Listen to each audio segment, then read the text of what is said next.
Liz Walker, may I introduce you to the faculty, staff, and students of LaSalle College and the residents of LaSalle Village. You may be pleased to know that we constitute more than 1,500 undergraduates, 140 graduate students, and 220 residents of LaSalle Village. In the last year, more than 40% of our students participated in some kind of community service activity. This year, our students and faculty will go on 3 international service learning trips to Latin America. Many of our students will participate in service learning formally connected to their academic coursework. Several of our faculty members teach in local prisons.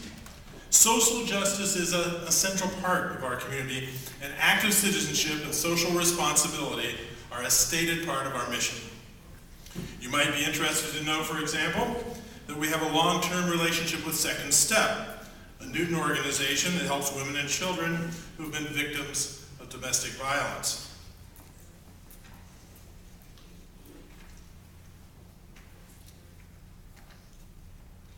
Ever give a speech and your papers stick together? We offer more than 25 majors, of which the fastest growing is communication and includes a concentration in journalism. We are rightfully proud to call ourselves a warm, caring community that rallies behind people in need and celebrates each other's victories.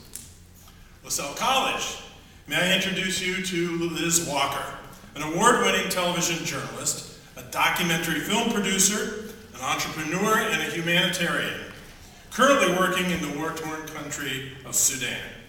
A graduate of Harvard Divinity School and an ordained minister in the African Methodist Episcopal Church, Liz has chosen to combine her communication skills with her passion for serving the world.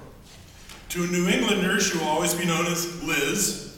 After 32 years as a television news journalist, nearly 20 of those anchoring WBZ Television's evening newscasts right here in Boston.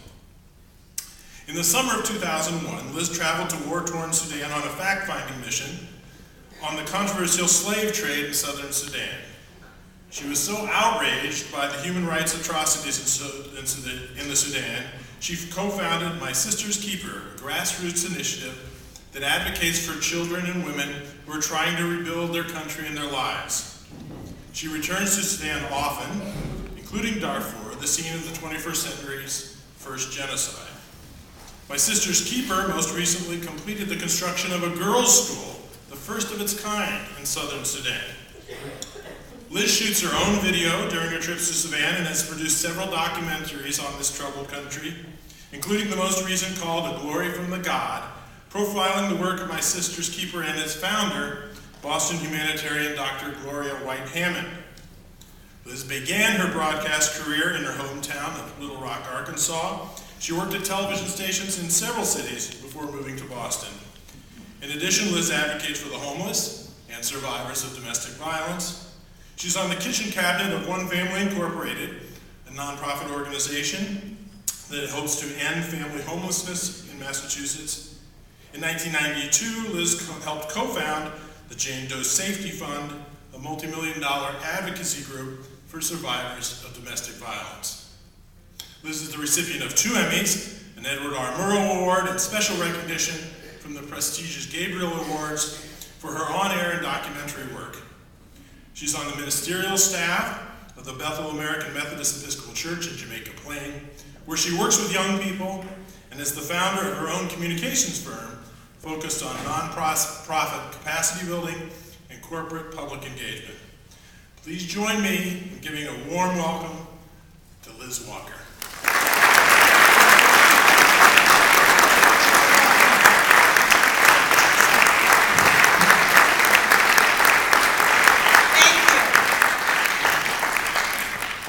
Sure that my mic is working and your mic is working.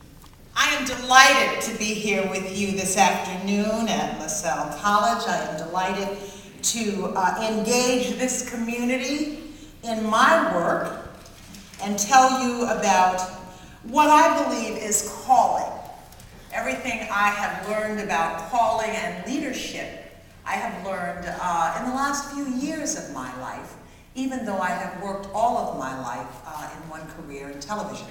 But life changed in the last 7 years. And so I thought I could talk to you a little bit about the changes in my life. You know, I'm really going to be bad for a television camera because I move around a lot.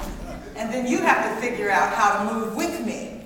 But I'm going to try to move slowly for you and slowly for you as I tell you the story of my career and my career change. And then I thought we could take some time for question and answer and dialogue, if that's all right with you. You've heard a little bit about my story.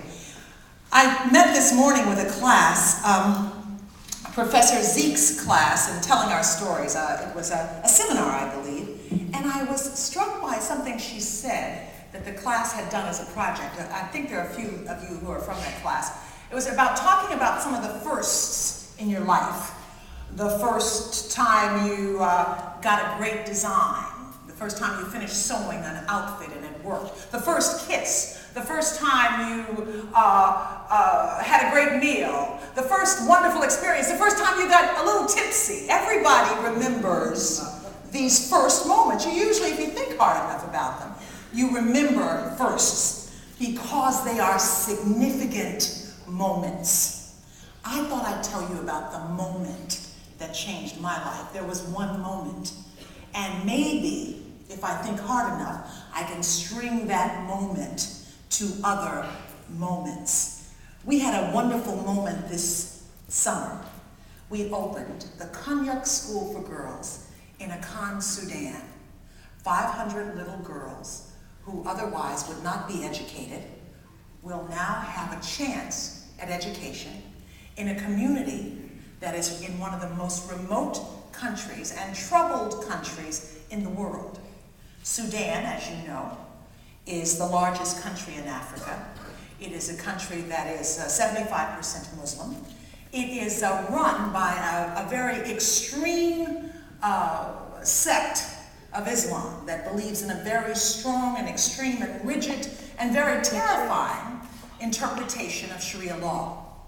And the remnant of this repressive government is that millions of people have been displaced from their homes, millions of people have been murdered and tortured, and the country is in total chaos and has been in chaos for decades.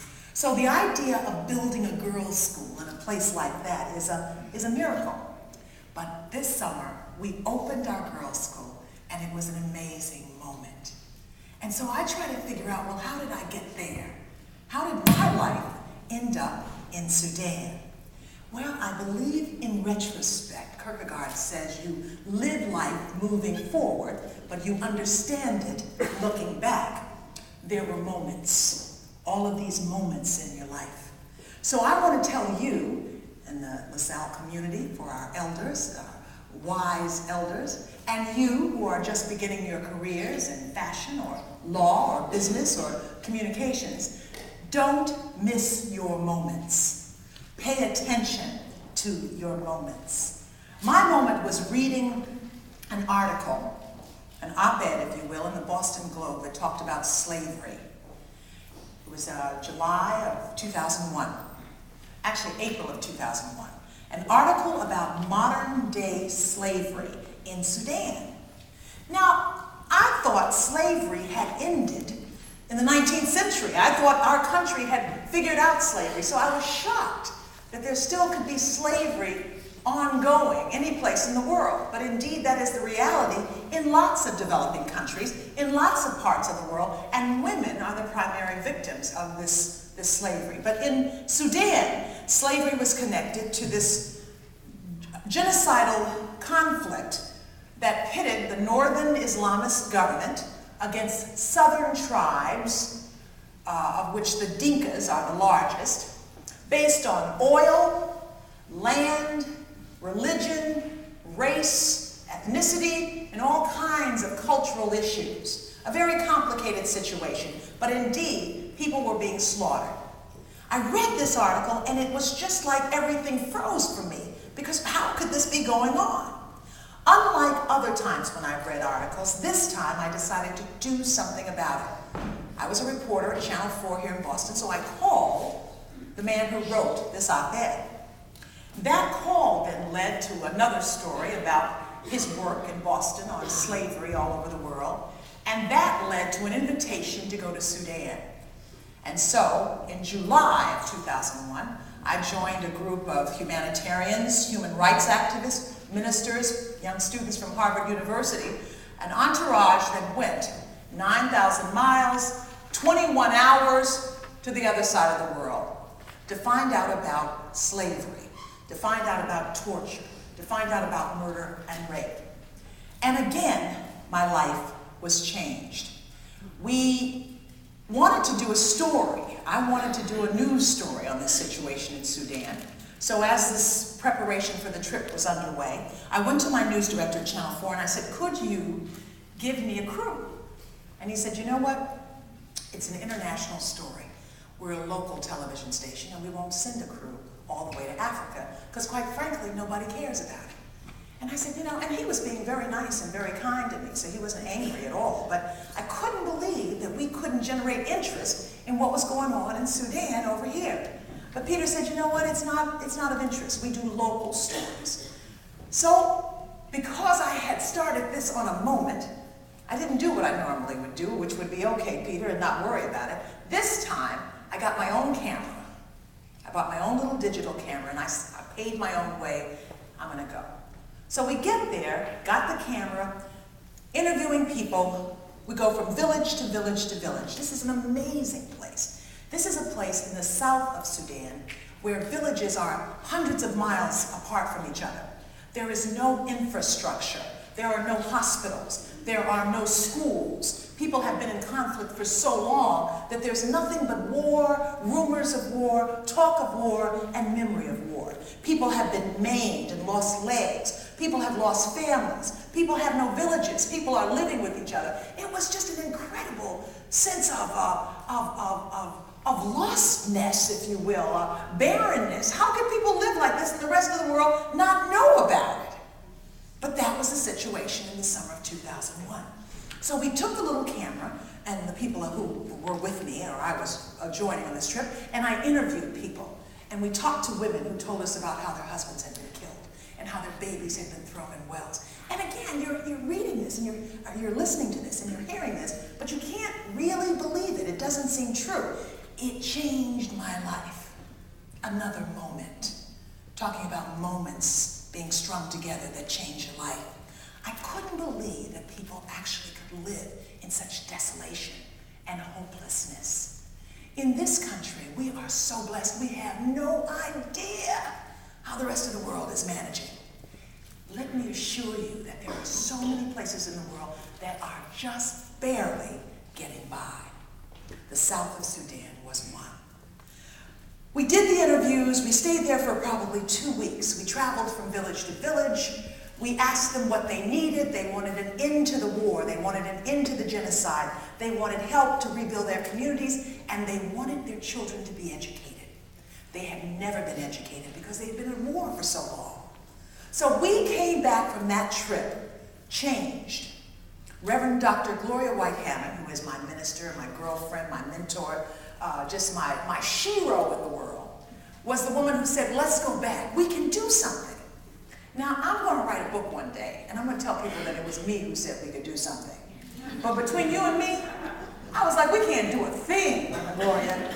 That place is hell. I don't want to go back, because it was frightening. But Reverend Gloria White-Hammond is one of those women who is just bigger than life. And she said, no, we can do something. We can help these people build a school. And so we set out to do just that. Another moment. Now, the school didn't come that easily, and there were lots of little points along the way, and I'd like to tell you about that, but I'm trying to give you the big picture of what happened in Sudan.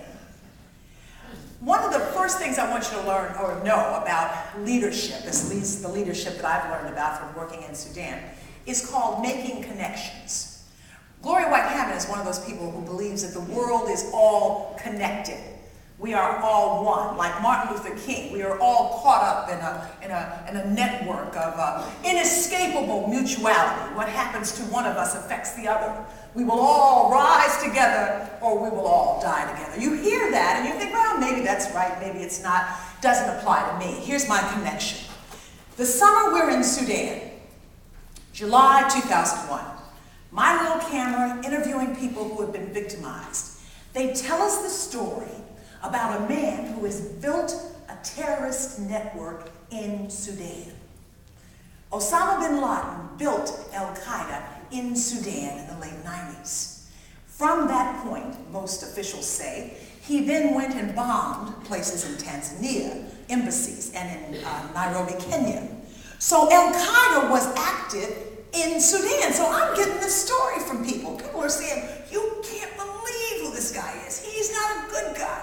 And he wants to take over the world. I'm like, I'm listening, but it's not clicking. But I've got these interviews. I come back to Boston and I say, Peter, we have got to get this story on the air. This is a story about Sudan. It's a story about slavery. It's a story about Bostonians. But there's also this side story about this terrorist network that was built in Sudan. And Peter said, you know, it sounds like a pretty interesting story, but again, we're local, that's international, doesn't apply to us. We fought all summer trying to get this story on Channel 4. Back and forth, discussions about it. He didn't think it was that important. Finally, I talked him into it. The story was scheduled to run September 11th, 2001. Never ran. Never ran like that. But Peter and I never have forgotten that learning curve of that moment. The people that we said were them on September 11th became us. The problems that we said were theirs were ours. What I want you to know is it is all connected. Right now, we're in the midst of trying to rebuild a global economic meltdown. Global economic meltdown. The bank in Boston is deeply embedded with the bank in Switzerland. And you can't extricate one without extricating the other. We have become this 24/7 giant one network. And Martin Luther King reminded us, we got to figure out how to become a neighborhood and a brotherhood and keepers of each other. It is all connected. I learned that firsthand from working in Sudan. So, making connections, how do you put that in the real world? Well, this summer, when we had our big opening of our school after this many years of working in Sudan, we had the first country western concert in the history of Sudan. I dare say this was the first country western concert in the history of East Africa, but you never know.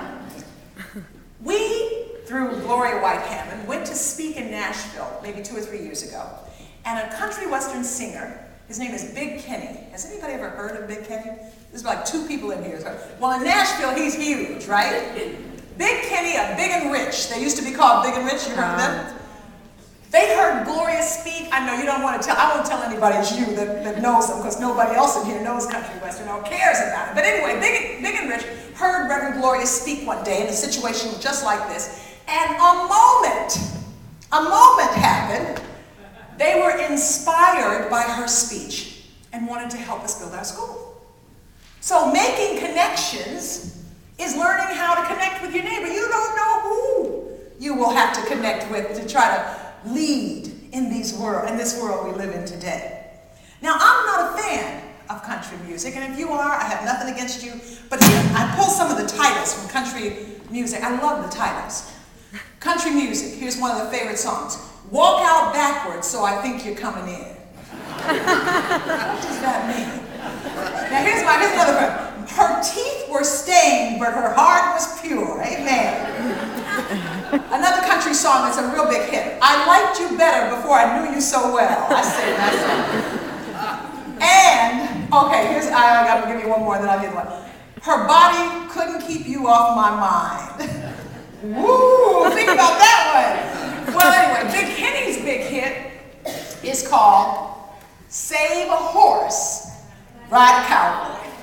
Now, you got Christian women from Boston, Massachusetts. We got preachers talking to guys who sing Save a Horse, Ride ride a cowboy.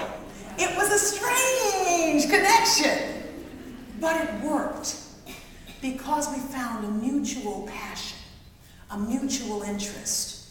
The President of the United States right now is trying to make connections with people he's never made connections with before in the history of our country, certainly in modern history. But you have to make connections in order to lead.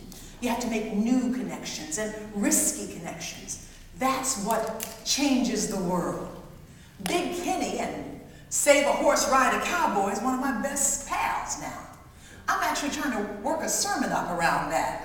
I don't think that's going to work, but we'll see. Making connections is one of the first rules I'll give you for leading with courage.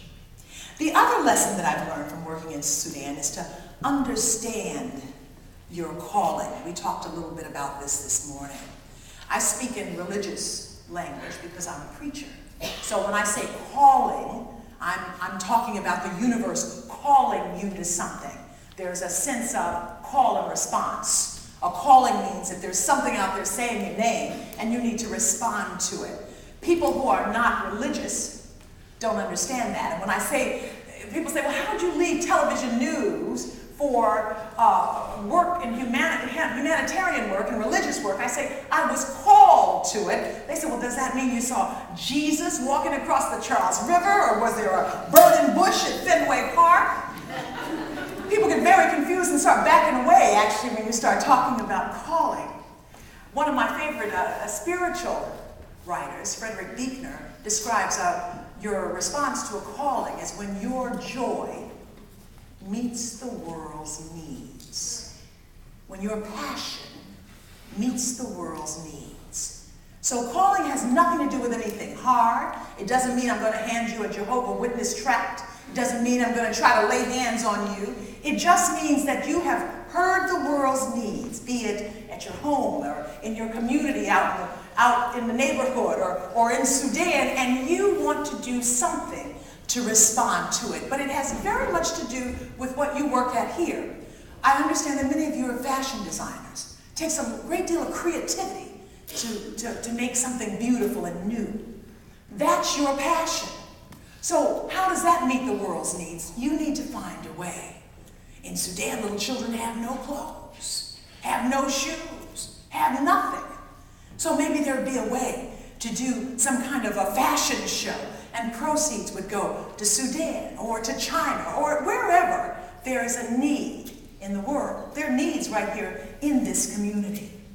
But your calling means that you are responding to the world's needs. So understand your calling.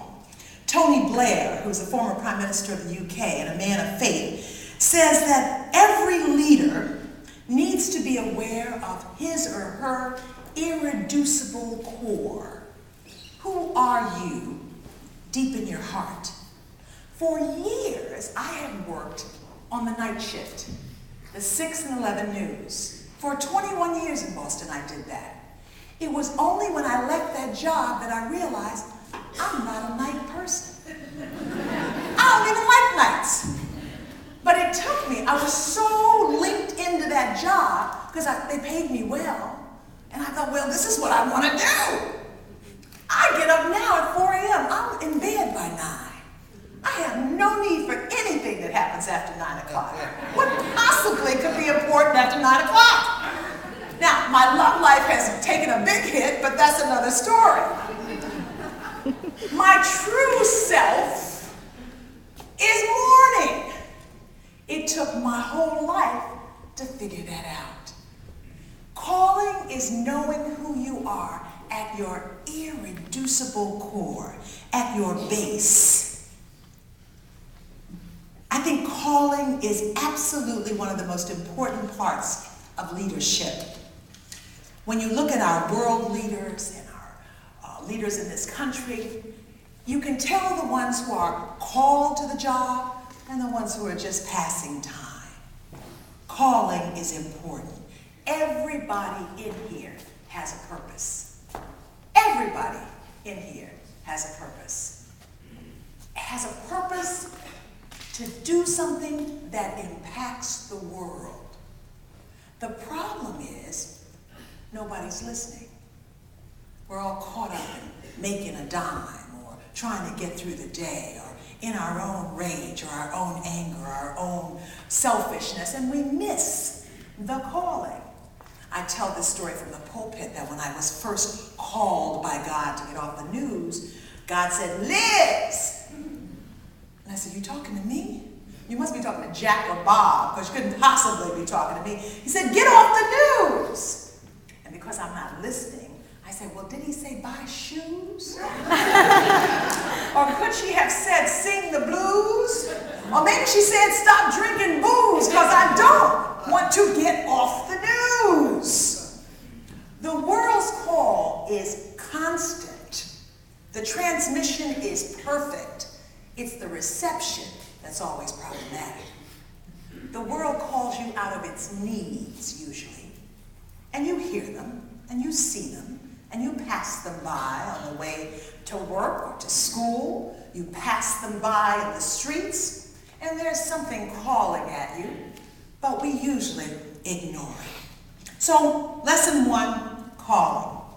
Lesson 2, creative listening. Now, this is a kind of a catchy one for me because I'm a speaker, I'm a talker. But listening is a whole different set of skills. What's happening in the world today in Iran and Afghanistan and all of the hot spots and trouble spots is that everybody's talking at everybody and everybody's ready to kill everybody, but nobody's really listening. We had to learn creative listening in Sudan. In 2005, I made my first trip into Darfur. And Darfur is probably the scariest place in Sudan right now because it's where the genocide and the murders and the torture has moved from the south to the west. We believe up to 500,000 people have been displaced or have been murdered, and several million have been killed in Darfur. When we went into Darfur, we went in under the radar screen. We went in with a group called Mercy Corps, which is a small but very incredible NGO, non-governmental organization that works in trouble spots all over the world. And we went in with some people from Boston who invited us in. And we went to the camps where all these people who had been driven out of their homes were living. These are these huge, sprawling, they call them IDP camps, but they're refugee camps. They're put up overnight, and they're just respite places for people who have nothing. So imagine that you're living in this wonderful community, and one day people come to your village and they start shooting and they start burning, and you grab your baby and you grab what you can and you just run with the crowd. They build these little temporary cities or towns for you to go, and unfortunately people end up living there forever and ever and ever. So we went and visited 3 or 4 of these camps and talked to women. And I noticed that we went in with the attitude that maybe we could help. Maybe there was something we could do. Maybe we could give them some tips. But by the time you sit and listen to their stories, you feel as helpless as they are. But you have to listen. And listening, there's something about listening that is as important as telling the story, being on the listening end. So listening creatively is how you learn that it might not be your ideas that are always right. There might be something you can learn from this person. There might be some humility that you need to gather from being in this situation. Creative listening is a huge, huge skill for effective leadership in this moment. The other lesson I learned from Sudan on leadership is honoring the process. We got there in 2001. We went back in the spring of 2002.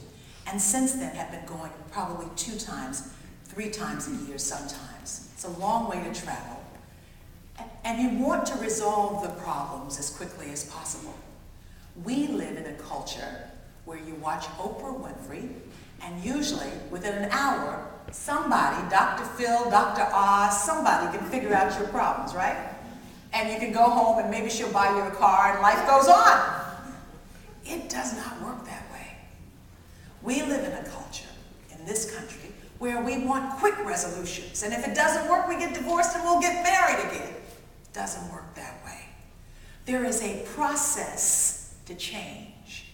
There is a process to the universe. There's a process to life. So building this school has taken us 8 years. We had to get a license to work in a terrorist nation, which means we had to go through our State Department and figure out how to get an OFAC license. An incredible process. We weren't even an NGO.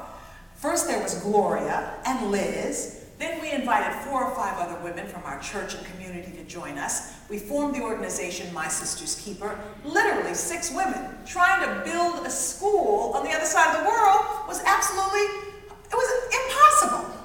How can you do that? Honor the process. We had to learn. We had to make the road as we walked it. And the only reason we were successful was because we were passionate about it. And because I believe if you're doing something along the arc of the universe, it moves toward justice. Takes time, but it moves towards justice, and the universe will work with you. So 6 little Christian women from Boston, Massachusetts, joined by a few Jewish women from Boston, Massachusetts, go over to a Muslim country to build a school in the South in the middle of the war. We had to get licenses, we had to raise funds, we had to form new connections and new partnerships, but we did it. We had to make mistakes, a lot of mistakes. Another lesson about leadership. Factor in failure. Failure is a part of the process. Failure is how you learn. Failure is how you become humble. We started out thinking that maybe we could do micro enterprise projects to raise enough money so that the people in these communities could kind of live while we were thinking about getting this school together. So we decided to build, or to get money, to build these grinding mills. Women in the southern part of Sudan, in these remote villages, spend 4 to 5 hours a day, every day, pounding the grain to feed their families. That's the only way they can do it. It takes forever. So there were these grinding mills, which are these giant quasars that somebody discovered in Switzerland for different villages in other parts of Africa, in West Africa, that were very successful to help these women not only take care of their food for the day, but have businesses. So we decided that that would be perfect for the village of Akan, where we were working to build this school. It took us a lot of time to raise the money to get the grinding mills that were being built in Uganda, I believe, to Sudan. It took them 1.5 years over land to drive these giant machines to Sudan. One person was killed because they were robbed on the way. When we got the quasars to Sudan and to our village, they broke down and nobody knew how to fix them. It was a giant mistake for us to even try. Now, we could have just walked away then and just tucked our tails and said it was over, but we learned from our mistakes. You will make mistakes. Leaders do make mistakes. We are human. In the medical community, in the health community right now, everybody's screaming at everybody about mistakes. And everybody's suing everybody about mistakes. But that's the human part of life. I think if we talked about it more, we would accept it more, and it wouldn't be so crazy. We made mistakes that actually cost lives in Sudan. But it humbled us, it made us go back to the drawing board, and it made us more committed to keep up the project as we went on. The last tip I want to give you about this leadership lessons that I learned from Sudan is taking risks. Life means risks. People say, oh my God, you go over to that crazy country where they're doing all that stuff. How can you do it? First of all, it's not a crazy country. It's an amazing country. It's a beautiful country with pyramids. There were tribes in Sudan that actually were running the world at some point in history. But we do it because we believe we can make a difference. And yes, there is a risk in that. But the greatest risk, I believe, is in not doing anything. So taking the risk of going to Sudan is no different from taking the risk of becoming an activist in Newton or an activist in Roxbury. It's about that first step. That's the hardest. It's not about, oh, I'm going to die in Sudan. Yeah, well, you could die. You know, I bike. I don't know if anybody else here is, but I've just started this biking because my knee is bad. That's the greatest risk you can take in America. Biking in Boston is putting your whole life on the line because they don't like bike people. They don't like us. And sometimes, I don't know if they're trying to kill me, but they're sure not trying to scare me. So I'm on this bike, and this guy is buzzing me, coming down Comm Ave. So now I ride on that road, that second road on Comm Ave, where nobody, kind of the access road. Anyway, this is a different story. That's a risk. Life is full of risks. The greatest risk is not doing anything, just sitting there and letting the world go by. I want you, if you don't know anything else about what I say, to know that this is one of the most extraordinary moments in history right now. Right now. Back in January, I went to the inauguration, and I was on the lawn. There were 1 million people from all over the world looking on this African-American man who is destined to lead the world. And there was so much promise at that moment, and there was so much peril. And I thought, oh my God, this is one man. What can he do? I call this a kairos moment. Those of you who study Greek know that chronos is chronological time, 1 o'clock, 2 o'clock, 3 o'clock. Kairos is a word that comes out of rhetoric, comes out of Greek philosophy. It's a point where destiny and time meet. It is now. Kairos. It is a point that's like no other point. And the philosophers took the word and they took it to a greater height. It's a point when everything is possible. That's where we are right now. Everything is in peril. If you go to Sudan right now, running out of water, no water, water's bad, all over the world. I don't know if you've heard, but we are literally running out of safe water. Food, there's a food shortage in the developing world. Animals, the polar bear has no place to stand. These are warning signs that we are living in perilous times. But kairos means opportunity. Just when it gets worse is when you can do something. And everybody here can do something. Doesn't mean you have to go to Sudan. Doesn't mean you have to leave your family and become a nun. But you gotta do something. This is your moment. This is your moment.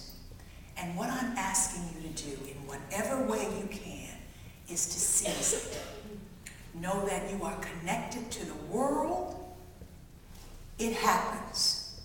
People say, well, why would you do something in Sudan? What do we care about the world? Why aren't you working in West Roxbury? Or why aren't you working in Jamaica Plain? And I always tell people, you know that cell phone you got? That cell phone right now that you are holding, that you talk in more than you talk to your mother, you always got that in your ear. That cell phone, the technology comes from Taiwan. The satellite is in Egypt. And when you call to complain about your bill, you're talking to a woman in India. You are already on a global train. Just wake up. Seize your moment. There is something you can do to save the world. There's something you have to do. God bless you all, and thank you for listening to me.